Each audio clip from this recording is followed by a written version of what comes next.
I think when we're analyzing the dynamics of the decision-making behind the Sirte offensive and whether it will go ahead or not, whether Turkey will take that decision or not, it's important to remember the premise on which Turkey is actually involved in Libya and the premise on which it is calculating its policies. Turkey intervened because there was a visible maritime chokehold forming in the Mediterranean by the likes of Greece, Italy, Cyprus, Israel, Egypt, and the UAE. So if Haftar, who is UAE-backed, had taken Tripoli, it would have completed that maritime chokehold. And I think it's noteworthy that the GNA forces, after they managed to drive Haftar's forces back, they marched eastwards towards Sirte and not southwards towards Fezzan.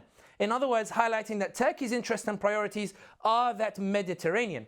Many people have touted that Turkey is there for ideological reasons, to back the Islamists and make the Islamists the supreme power. However, the reason why I don't give this theory too much credence is because when we look at Turkey's actual gains from Islamists in power, they are actually very limited. And anybody who's spoken to Turkish officials will note how much they lament that the Muslim Brotherhood of Egypt did not listen to them, did not listen to their advice. And some even go far as to say that the attitude of the Egyptian Muslim Brotherhood to Turkey was one of, listen, we know better than you when it comes to Egypt. Thank you for your support when we were in opposition, but we know what we're doing. Thank you for advice, but stay in your lane. In other words, Turkey is not gambling on the Islamists. Turkey has learned from this experience and it is relying now on hard power and not necessarily Islamists in order to fulfill their interests. And that's why we see this assertion on the GNA to give those military bases to Turkey, to sign those business deals, because Turkey is leaving nothing to chance, even when it comes to its sympathies for the Islamists.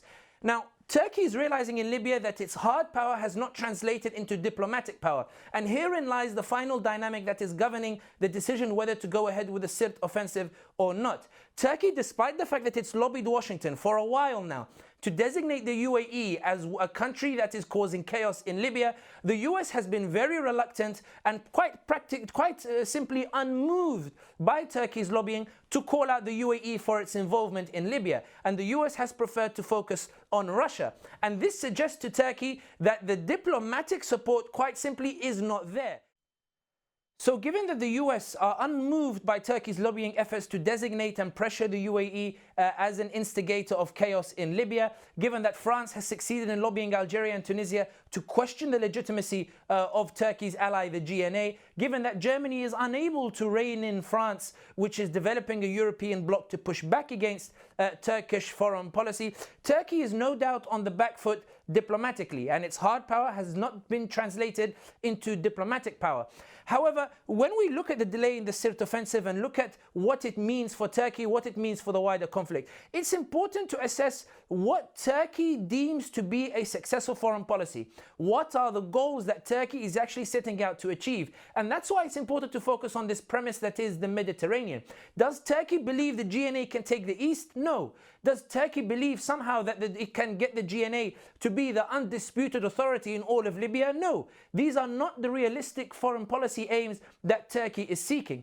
Turkey is trying to establish irreversible leverage in the Mediterranean, and that's why it's insisting on the Al-Watiya base. That's why it's insisting on the naval base in Misrata. And when we look at what's happening in Sirte from this angle, from the realistic foreign policy successes that Turkey might achieve, then the delay in Sirte is not necessarily problematic for Libya. All it's done is rearrange the options. The threat from Sisi perhaps has made Turkey rearrange its options.